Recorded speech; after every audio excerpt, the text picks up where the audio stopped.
Welcome to another episode of Business Beyond Borders. Today, we're very excited to have with us Sean Ahn, who is an investment officer at the International Finance Corporation, or IFC for short. With over a decade of experience, Sean has led remarkable transactions globally, covering diverse asset classes such as equity, mezzanine, distress, corporate, and project finance. His expertise spans across multiple sectors, including agribusiness, consumables, natural resources, and infrastructure, showing his remarkable acumen and versatility in the financial landscape while delivering impact in key emerging markets. Prior to joining the IFC, Sean was also a management consultant at Bain Co, with a career that has taken him from Hong Kong to Mumbai to San Francisco, Washington, D.C., and beyond. Sean brings with him valuable global insights and industry knowledge, which we are very excited to learn more in today's podcast episode. Welcome, Sean. Welcome to today's podcast. Thank you, Daphne. Thank you for having me, and very flattering introduction. No, you're too humble. But maybe we can kick off with you sharing with us more about what your day-to-day work at IFC looks like today as an investment officer. Yeah, sure, Daphne. So maybe I'll provide a bit of my personal background as well. I am originally from Korea, but I grew up in Indonesia. So ultimately, sort of what I do on a day-to-day basis, I actually leverage quite a bit of my personal background as well. So what I'm doing is one part of the work I do is to source and look at new investment opportunities on behalf of IFC. So, getting in touch with my personal contacts and professional contacts that I've built over time in these various countries that you've just mentioned, like India and San Francisco and Indonesia, Singapore, and so on. A significant amount of the effort also is being spent on sort of assessing those opportunities, like financial sustainability on behalf of, again, IFC.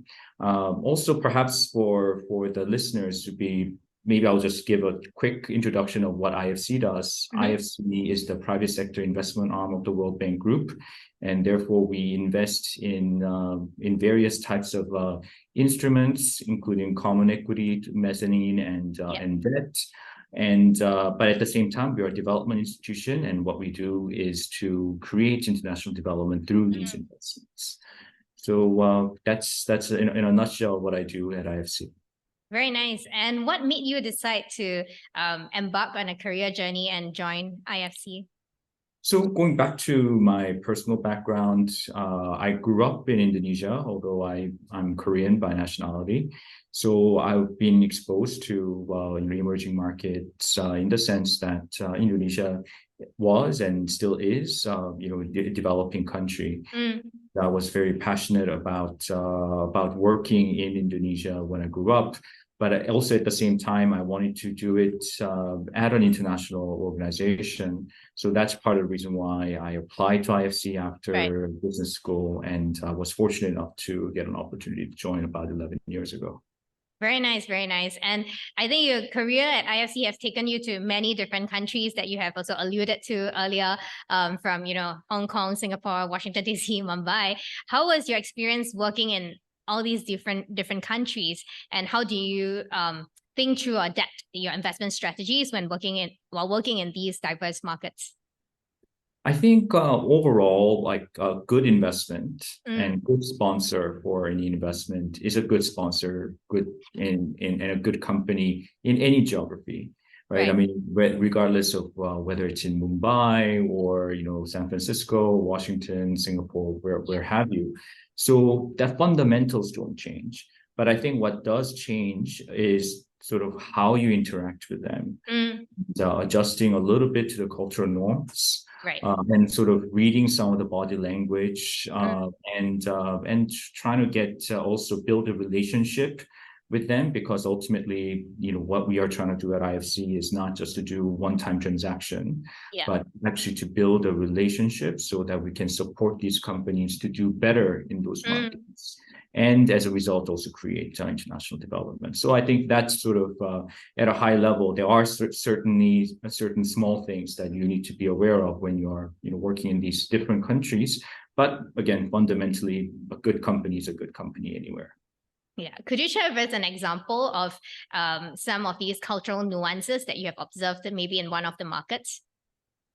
Perhaps Maybe let's put it this way, like an example that I can think of is I was looking at a dairy sector. Okay. And I think in Western cultures, or perhaps even in Singapore, butter is probably not considered a very healthy product. It's a very good product, of course, it's flavorful, and people like spreading butter on bread and so on. But at the same time, people don't say, oh, eat more butter, it's nutritious for you. But in India, there is this perception that ghee, which is effectively clarified butter, is a healthy product. And if you're sick, then you should have more ghee, and which should help you sort of recover sooner, and so on and so forth. And as a result of that, I think when you are interacting and kind of validating investment thesis in companies that produce butter in India, you even if you think, okay, well, fundamentally, I think butter is not that healthy for you, it's too much cholesterol, whatever, you have to kind of adjust your perception and basically say, okay, well, I can see why the growth of this market is going to come from this cultural perception that products from cows are healthy. And I guess another element of that is, there is a large portion of Indian population that are vegetarian, which also leads to more reliance on dairy products for protein intake, which then also leads to that perception that dairy products are healthier than some of the other countries out there. Interesting, very interesting. Yeah, and I never really thought of it this way, because you have always been, when you think about it, sometimes you might just apply your own lens to the assessment, but when you really understand the culture, then the way you assess an investment would be very different as well. And thanks for sharing that. And building on your work experiences and on this topic of culture, could you also share with us some working experiences where you had where cultural understanding and also your language skills came into play to play a role in navigating these opportunities? And I think earlier in your introduction as well, you mentioned that building relationships is key when you are working together with various stakeholders. So how did your language skills and cultural understanding come into play in some of your working experiences? Perhaps I can give you a concrete example. So in any investment process, there is negotiation. And the negotiation of valuation or certain conditions of the investment and so on and so forth, and they can be quite tense. Sometimes it's easy, but sometimes it's not. But oftentimes there are periods of this tenseness. And what helped sometimes, especially when working with companies that do not speak English as the primary language of communication, is to basically say a few words that is in their language to reduce the tenseness of the meeting. So to give you an example, like we were discussing a particular term on a term sheet, and this was an Indian company whose management spoke Hindi for the primary, for the most part. And I said, oh, this is so intense. Let's take a break. And I would like to have a bottle of pani, please. So pani is like in Indian, in Hindi, it's water. And it just kind of broke down. Hindi. And right. And then the water came, and I said, oh, bahut acha hai, which is like, oh, very, very good. It's sort of, which again it doesn't necessarily mean I'm fluent in Hindi, really. But again, that just kind of breaks down the tenseness a bit. And if you make even some grammar mistakes when you say those things, then that kind of puts people at ease. And when people are at ease, then some of these conversations, even if they're quite difficult, can be had with less tense mood. And that really helps both parties to align and get back on track. So that's where I feel sometimes, even if you don't speak the language fluently, helps you, helps you in terms of going back to the relationship point, kind of building that relationship a bit stronger.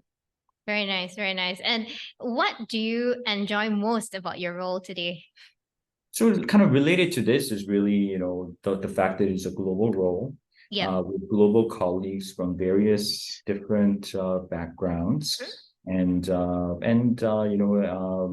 various different roles within the institution as well. At IFC, we are not just full of investment staff. We also have quite a number of colleagues in different departments that look at economics, look at development, advisory and managing communications, for example, Right. and so on. So we have quite a few different colleagues from different backgrounds, different nationalities as well, working together. And I myself can not only look at just investments in Asia, which is my primary focus, but also because IFC is a global firm, I can have exposure to different geographies as well. A few years ago, I was in Nigeria to look at an investment there with an Asian shareholder. So I thought that was a very interesting opportunity for me as well. Yeah.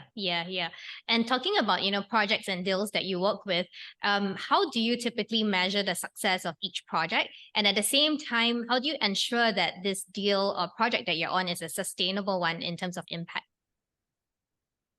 So I think a good project is a good project anywhere. It's regardless of whether it's IFC who's doing it or funding it, or someone else that's funding it. The key, perhaps, angle that IFC is looking at it is really, one, is it in the emerging market countries that actually needs development finance? That's number one. And then two, as part of our financing documents / agreements, we ask the company to report back to us some key development outcomes.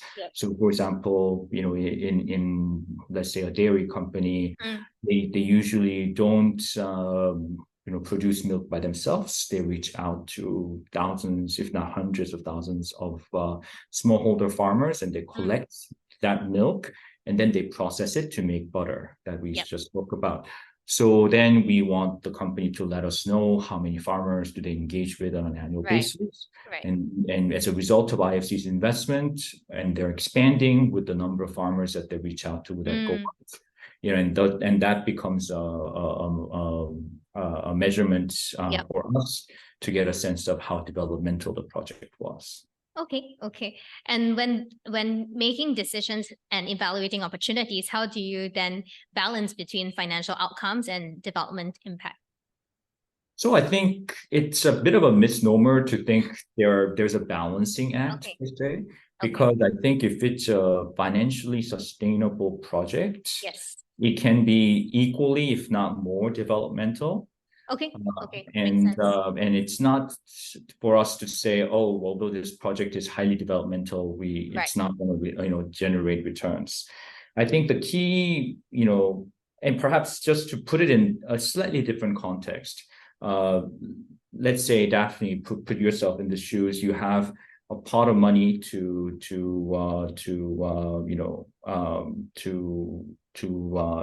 invest. And let's say there is a project that is generating very good returns. Generally, if it's a project that is generating good returns, it's doing something good. Right. I mean, of course, unless it's illegal activity. So, right. And I think that's kind of part of the reason why you would be able to, generate not only returns, but also do well in those countries. And again, IFC's mandate is to invest in the emerging market countries. So if you're doing well in an emerging market country, generally speaking, there are, good development outcomes that come out of it as well. Very nice. Moving to a bit more of a personal side of questions. As you step into new countries, being Korean by birth, and also kind of living across different countries, could you share with us how do you typically build your own personal and also professional network as you move from country to country? And how do you spend time learning about local cultures and also business nuances when you step in a new market? I think I'm very lucky that IFC has multiple, offices in multiple number of locations. I mean, I would say that we are present in close to 100 countries around the world. So when I move to a different country, then my country office would be able to help me in terms of giving me very basic understanding of the cultures, and also giving me an opportunity to interact with the local staff, or staff that had been there for longer than me, to kind of form that kind of the basis. And then I would also, tap into my school network. I was lucky to attend Harvard Business School, so I'm able to, build some network with my school and alumni associations. And generally, again, the school has presence. The alumni network has presence in many countries around the world. And I think another and this is more of a personal experience in Mumbai. I spoke with quite a number of Korean companies, and then made good friends with their staff. And I know some of the Singaporeans that I met in Mumbai. They actually kind of congregated around this. The general manager of Singapore Airlines was based in Mumbai at the time, to enjoy Singaporean food together and so on. So I think that also helps, having basically using your national affiliation to some extent to build a personal network around that. Very nice, very nice. With that, we wrap up the English segment of today's episode. So we'll now move on to the Chinese rapid fire questions. 我们现在就进行快问快答的环节。那Sean，你准备好了吗？ Okay, I mean, 不好意思，我的中文不太好。Well, so let's do this. OK， 那首先您能用中文介绍一下自己吗？ Yeah, well, 我叫Sean Ahn，我是在香港工作的韩国人，我在世界银行集团工作。好的，那就是在社会环境和治理等影响支柱中，你最热衷的是哪一个支柱呢？我最热衷于社会问题。OK， 因为我关心人们和他们的福祉。好的，那最后一道问题，就是你最近读了什么书，想要推荐给我们的观众吗？我正在读一本名为What to Expect the First Year 的书。我正在11月生孩子。恭喜！这本书很好。好的，那就现在就我们的播客就今天到此为止。那非常感谢Sean今天抽空和我们分享你的经验、工作经验，也分享了就是你对于在投资当中的那些领域，还有一些怎么讲一些就是那个思考，还有所以很感谢你加入今天我们的播客。Thank you so much, Sean, for sharing with us all your valuable insights as well as your experiences. It's very interesting to see and learn more about how investment in the emerging markets is like. And thank you very much for taking the time for today's podcast episode. Well, thank you, Daphne. It was a pleasure. Thank you so much. Thank you for listening to Business Beyond Borders. If you have any feedback or thoughts, do write into us at support@bluent.com. Click to follow to tune into the next episode. See you again soon.